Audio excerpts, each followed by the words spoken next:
Good afternoon to all of you who are still here with us. I would like to invite you to conclude the conference with us with this set of final remarks. My name is Jan Daniel. I'm a researcher at the Institute of International Relations and also one of the co-organizers of this conference.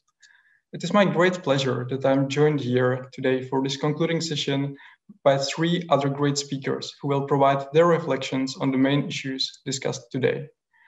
First, His Excellency Ekmeleddin İhsanoǧlu, distinguished diplomat, politician, and scholar, and also former Secretary General of the Organization of Islamic Cooperation. Second, Professor Mohammed Abu-Nimer, professor at the American University and senior advisor at the KAICIID Dialogue Center. Welcome.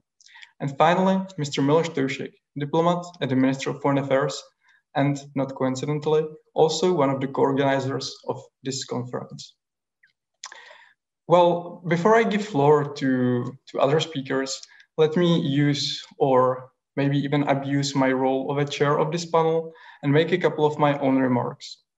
First of all, let me, on the behalf of the Institute of International Relations, thank the Minister of Foreign Affairs, our partners from the Organization of the Islamic Cooperation, in particular, Her Excellency Sundus Omar Al-Bayraktar, and Allen Foundation for helping us to put the conference together.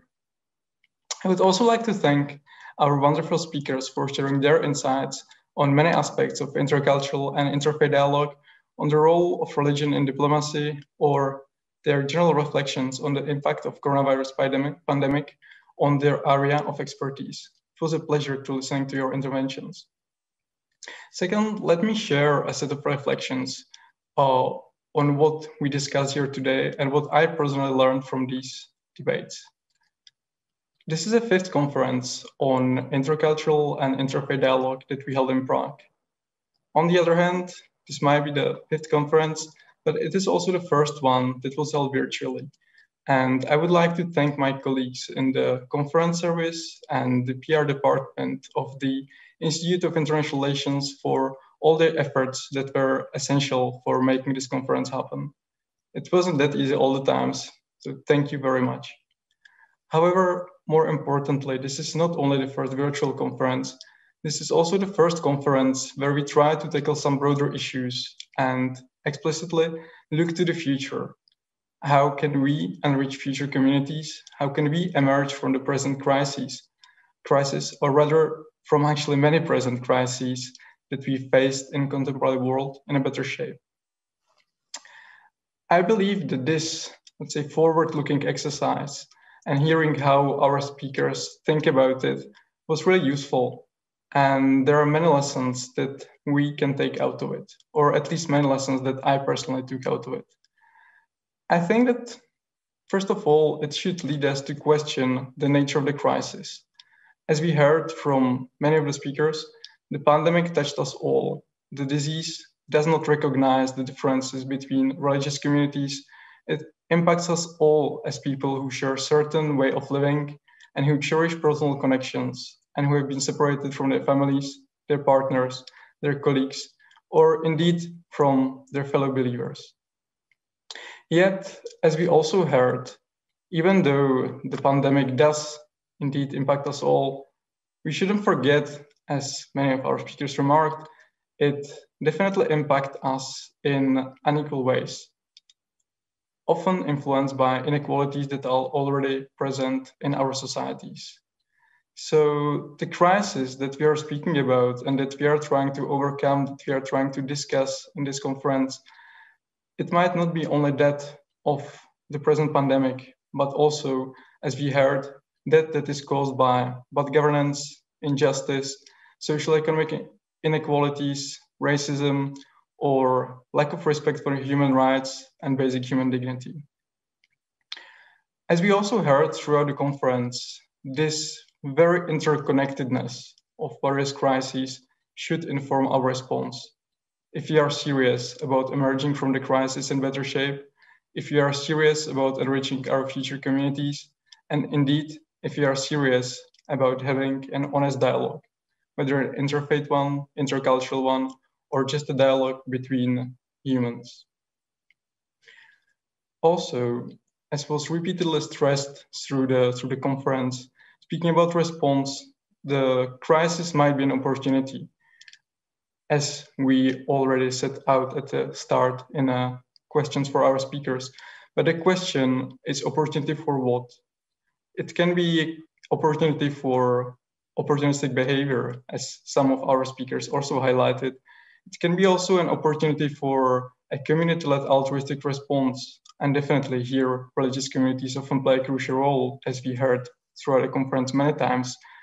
Or it could be actually even an opportunity for a more systemic reaction and for attempts to build a more just future. And this task shouldn't be only on religious communities, but as some of our speakers stressed, it should be on us all, it should be on our governments, and it should influence our politics. As we also heard, reaction to the crisis and any efforts to enrich future communities should definitely start from a dialogue. We need to understand what our preferences should be.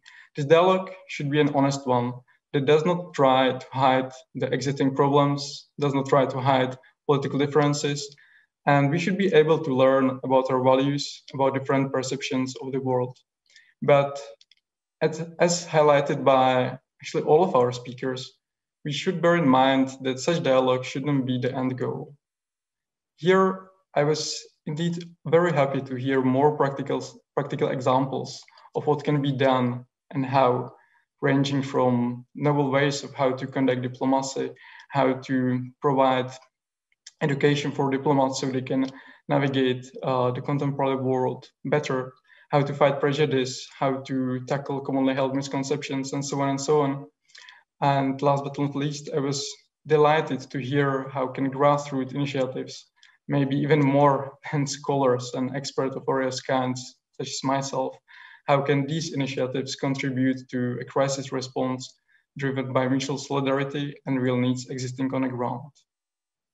So if I learned something from this conference, is that dialogue is important, but what we take out of it and how we actually act to make a positive impact on the world is definitely more important than that.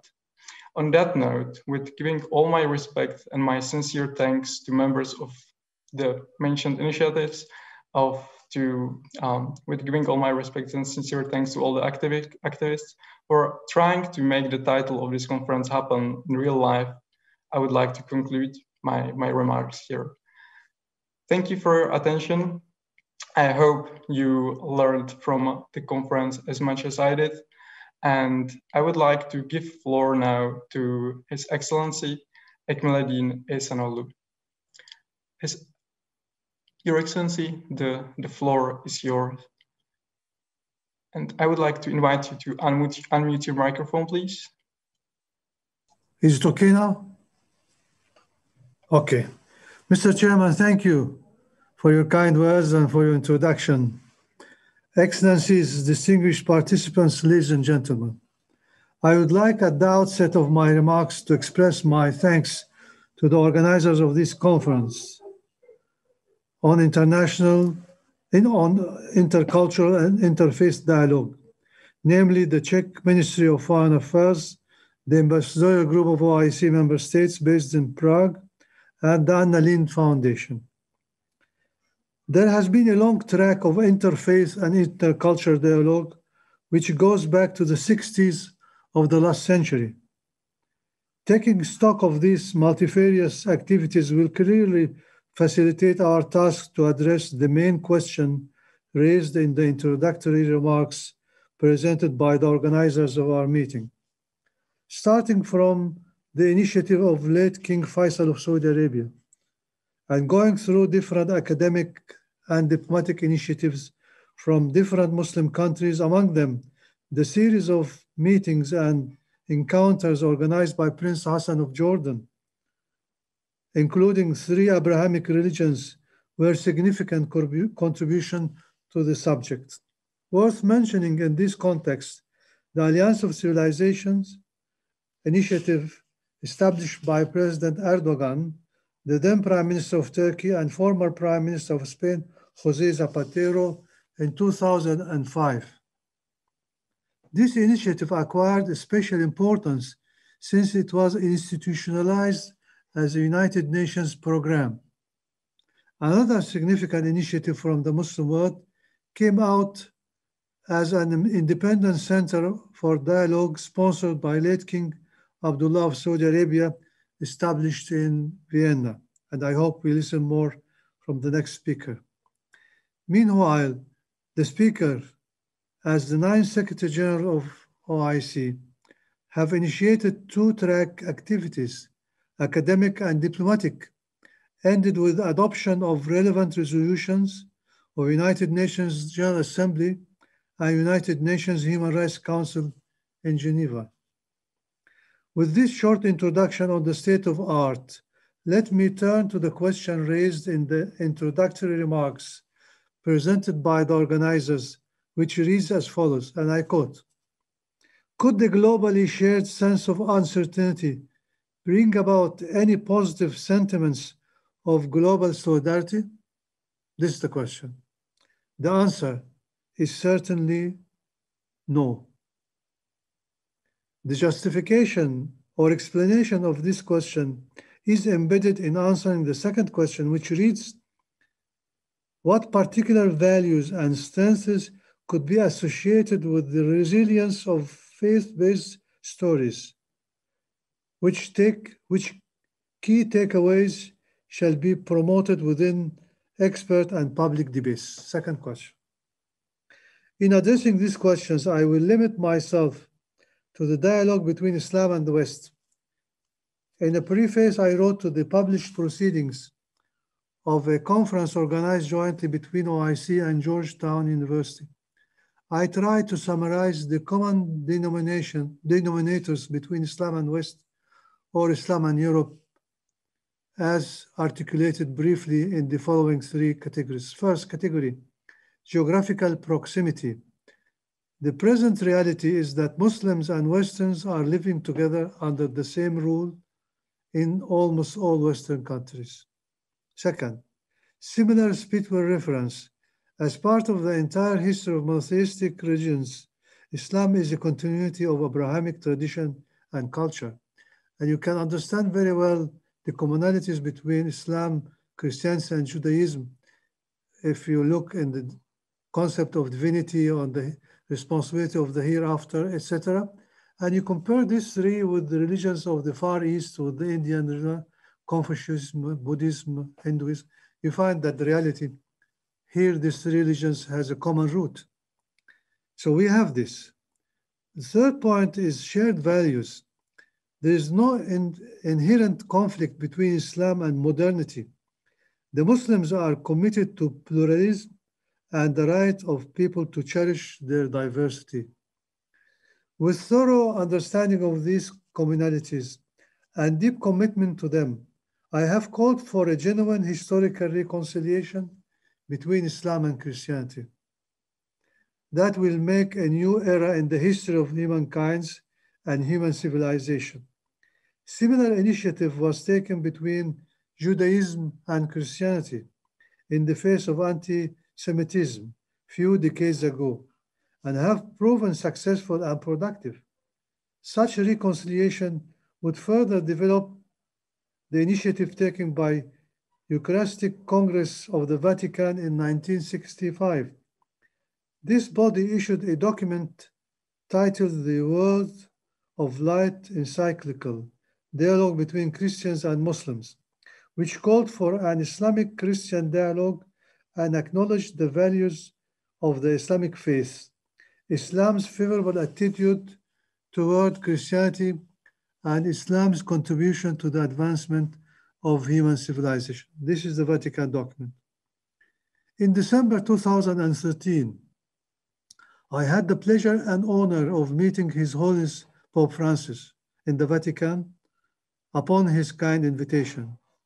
And that was the first meeting between the Secretary General of OIC and the Pontiff.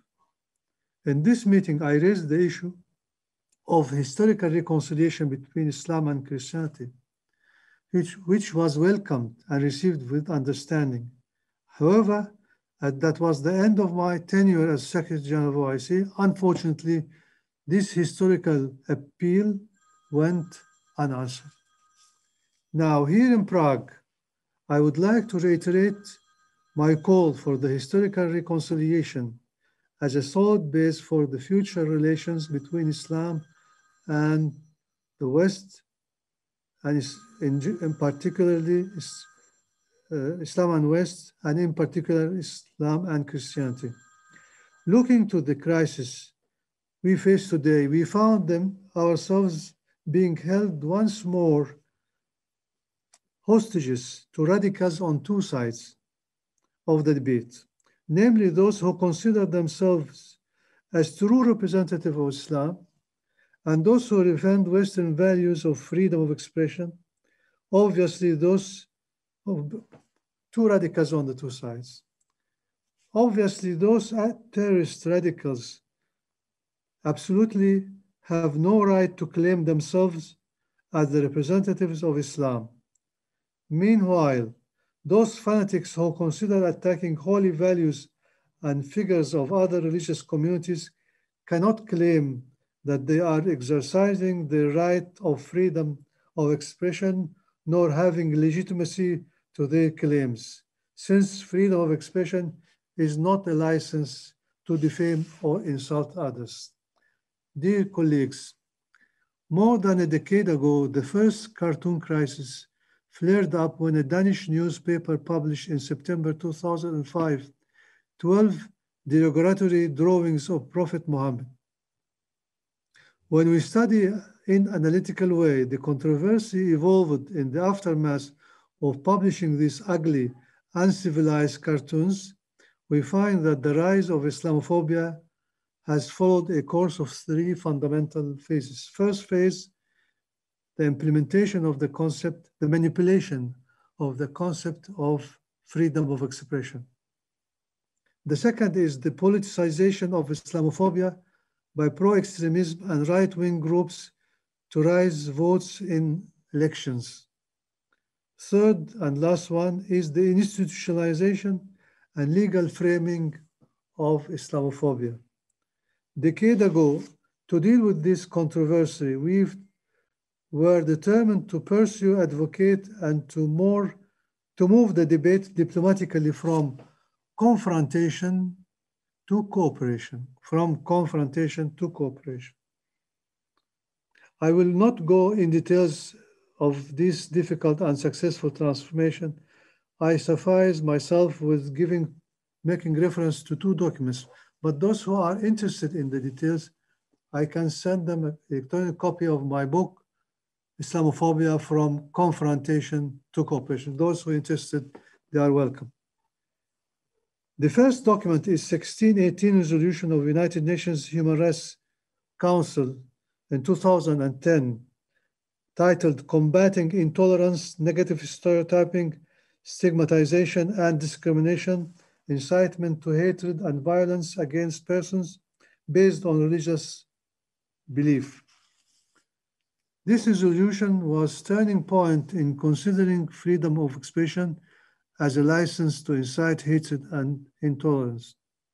The second document is the joint statement by co-chairs of ministerial meeting on the implementation of the previous resolution, where the Secretary of State of the United States, Mrs. Clinton, the Secretary of OIC, and the European Union's High Representative, Lady Ashton, and foreign ministers from Australia, Belgium, Canada, Denmark, Egypt, France, Germany, Italy, Japan, Jordan, Lebanon, Morocco, Pakistan, Poland, Romania, Senegal, Sudan, Turkey, United Kingdom and Vatican, United Nations, different institutions, Arab League, African Union, met in July 15, 2010 in Istanbul to give a united impetus to the implementation of United Nations Human Rights Council Resolution 1618. The meeting was hosted by OIC at the OIC premises at the historical Yıldız Palace in Istanbul and co-chaired by Secretary General İhsanoǧlu and United States Secretary of State, Mrs. Clinton. Ladies and gentlemen, I would like to bring to your kind attention that there is an ongoing process of the implementation of 1618 resolution, and I call upon your countries to actively engage in the ongoing deliberations. In the same context, I am glad to let you know that the European Court of Human Rights has ruled in 2018 that defaming the Prophet Mohammed, and I quote the resolution of the European Court, the defamation of Prophet Mohammed goes beyond permissible limits of an objective debate and could stir up prejudice and put all at risk religious peace, and thus exceeds the permissible limits of freedom of expression. This is the verdict of the European Court. To conclude my remarks, Mr. Chairman, I would like to quote the following sentence from an open letter of congratulations I sent to President Obama upon his election years back, where I said, "The desire for peace is universal, yet the conflicts have shown the quest for peace is easily frustrated. Above all, what is needed is the restoration of mutual confidence. Throughout the globe, Muslims are in hunger for a new era of peace, concordance, and tranquility." Thank you. Thank you, Your Excellency, for your remarks.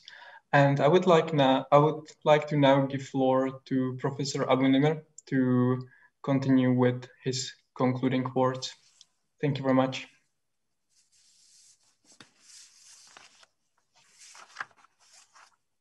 And if I can ask you to unmute your microphone again, please. Thank you, Mr. Chairman, for the opportunity to participate in this closing session, and also for the opportunity to be part of this for the third time. This is my third time being part of this intercultural interfaith dialogue in Prague, the Prague platform. Let me join His Excellency İhsanoǧlu by expressing my gratitude to the organizer of this fifth conference dedicated to dialogue and interfaith dialogue, the Czech Ministry of Foreign Affairs, the Prague-based ambassador of the OIC, as well as the Institute for International Relations and the Anna Foundation. It's an honor to be part of this consortium and be part of this process. Of course, the conference has provided a platform for experts, policymakers, youth, the general public to exchange on a long-term global efforts to enhance mutual understanding and multilateral cooperation. And that's in our days, in our age, I think this is very important aspects. His Excellency İhsanoǧlu, I think, gave a very thorough an important list of a global interfaith initiative. So allow me to speak to focus my talk not on going back to them, but also on the methodology and limitations of dealing with interfaith and multi-faith work. I think he gave us a good description of the importance of this initiative in general. Also, he made a passionate and much needed call to continue to work on reconciliation and cooperation based on the Istanbul process and resolution 1618. And I think this is a good reminder for all of us that we are continue that legacy and that work.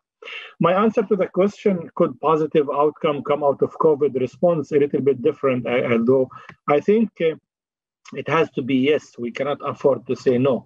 We have no other option but to expect to come out with in our response for the COVID-19 crisis with opportunity for improving relationships, for deepening our resilience in general. There is no other option except delving in deeper despair and polarization and animosity, and I don't think this should be an option we entertain. A COVID-19 reality, as we heard from many speakers, and this has been already done, is, in my view, is like a war situation. It's a war that does not distinguish between Muslim, Christian, Jew, Buddhist, or Hindu, does not distinguish between Czech or French or Egyptian or Turkish. It's a cross-boundary, transitional, that transcend any national effort, and therefore we need to deal with it in a cooperative, multilateral way. And it's an opportunity to, and a test in many ways, to the human resilience and the human connection, and to see if we are able to collaborate to overcome this common enemy. If there is any meaning for the term common enemy, it is COVID-19. This is really not a plain word, but it is a common enemy for all humanity. We have many positive examples to answer the second question regarding initiative. In KAICIID, we have over 140 COVID-19 related projects or initiatives around the world, and you can see on our website many of these examples. I will not take the time in this closing panel to do this, but I will take the time to share with you 4 specific lessons we have learned, and I think they were also alluded to in the proceeding of this conference in those 2 days.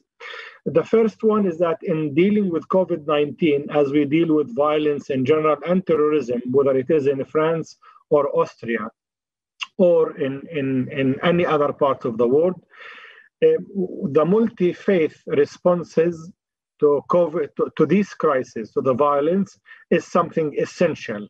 Is something not to be taken for granted. We have heard from prominent speakers on the role of faith-based societies and the world, about the fragility of it and how disruptive COVID-19 and how it has become a threat and that endanger our health and our welfare, our social fabric, and our coexistence. Lots of examples about negative opportunistic of this. Because of this, religious leader and faith-based initiative organization can play and are playing many supportive role and important thing. Within this role, we really value the issue of multi-faith.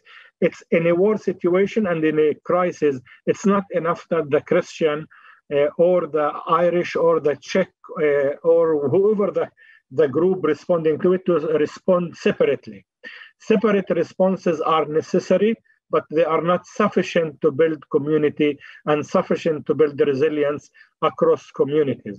We cannot rely only on the Americans or on the Egyptian or the Chinese or on the Muslim or the Christian separately. We have to look for ways to work together in order to overcome this challenge that we have.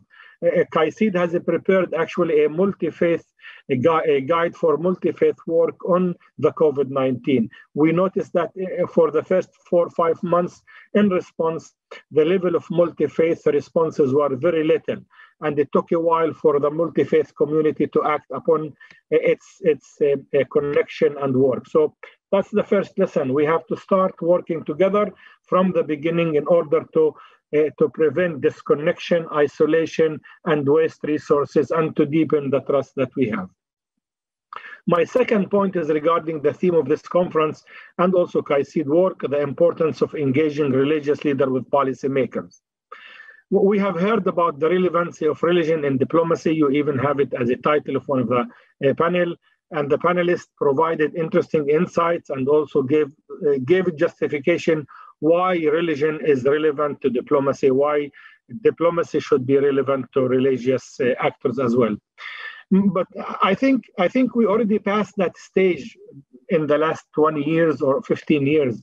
We are past already the denial stage by diplomats that religion is matter. We don't need to continue in these conferences and speak and persuade policymakers that religion matter. It is a fact today, religion matter. The challenge right now is really how do we convince policymakers, persuade them in our work with them that they do not engage with it in a symbolic, ritualistic way. We don't bring a rabbi or a priest or an imam only to bless our meeting in the beginning or at the end, or to do some rituals. That is a challenge that has been done in the past and continue, unfortunately, to do this. We need to be moving into the stage of compartmentalization, a stage in which the policy makers have already an institutional way to deal with the input of religious leaders in dealing with terrorism, with health, with HIV, with whatever education, media, wherever the specific issue.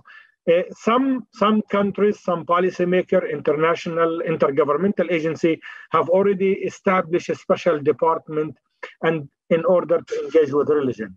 But that's really need more resources, need more systemic engagement in that level with ongoing, rather than only have, like we did with the gender, have one woman in an organization, and every time we talk about gender, we go to this woman in the organization. Religion has been dealt with also this way in some areas. If you want to talk about religion and engagement, there is somebody in the European Union or somebody in the OIC or somebody in the United Nations. That's not an integrative engagement. The last stage of integrative engagement is what we needed, and that's where we are. We should be focusing our efforts and how we can be more systematic and seek the engagement of religious leaders throughout all the issues rather than one, and seek the engagement for positive response rather than a symbolic response, and seek it on ongoing basis. And just to make sure that I am not confusing the terms here, we're not looking for replacing diplomats or replacing policymakers. We're looking for complementarity. We already have enough evidence that fighting pandemic will not be effective if the imams on the Friday prayer is not engaged, if the priest on Sunday is not fully committed to it, like HIV, like many other activities. We know from the war situation experience in Sri Lanka, in Philippines, in many parts of the world, around the world, without the engagement, active one, of the religious leader, it's very hard to settle the conflict and on a community level. Two things are needed in this part. Religious literacy is essential for diplomats. Diplomats and policymakers need to know what does it mean to be part of the engagement with religious actors. And also we need policy literacy for religious actors. We indeed face lots of challenges with religious actors who refuse to engage with policymakers because they don't see it as part of their calling, part of their mission. And we try to tell them, please take your active role into it. These campaign of literacy are much needed. 2 weeks ago, we finished a process of 1 year on a G20 Interfaith Forum where we engaged thousands, over 5,000-6,000 people regionally around the world, and also in a global summit in which we compile a recommendation to be delivered to the G20 summit in Saudi Arabia, in Riyadh, in November, in 3 weeks or 2 weeks' time. The experience from this indicated how thirsty religious leaders are to provide their input to policymakers and engage with them on ongoing basis. So that's the example. You can see it also on our website, and we are happy to share much of this. My fourth point that I want to share with you, and this is one before last, is the issue of the youth and marginalization, youth, women, and the children. This is indeed a vulnerable community and marginalized. And any act of engagement with the COVID-19 or any other engagement has to take into consideration the potential role that interreligious dialogue, and in dialogue we can have with the children, youth, and women. The IRD work has many limitations, and this is one of its limitations. It's usually short in engagement of women, short in engagement of youth and children. One challenge is really because the high-level leaders in religious institution is all male. Majority all male, if not all, not even majority. And for this, we need to find different framing when we engage the issue of interreligious dialogue. We cannot continue and work with institutional formal representation. The way to deal with that is to expand the conversation, expand the theme, expand the agenda to go beyond the formal representation of patriarchs or muftis, or chief rabbis. And that's a challenge, I must be honest with you, we face at not only KAICIID, but we face in the field. Once you decide to engage the highest level of religious leader, then you are locking yourself with male participation and older male rather than women and youth. The same dilemma we face when we decide to engage with high policy maker, and then we end up with ministers or prime ministers or foreign ministers, and those in majority of the countries, majority of the world are also male. So we have to change and be intentional in complementing our activity in between this elite groups versus the grassroots and the middle way. That's a challenge, and I think it was clear in many ways in this conference as well, in the discussion and the participation as well. My final point has to do with the shared dialogical space that is missing from all our societies regarding North, South, Europe, US, the Muslim world. It's really missing. When you have children going through their middle school, early childhood, and high school, and then graduate from university, and they never had and here's my main point here, never had an intentional, structural way to engage with the other.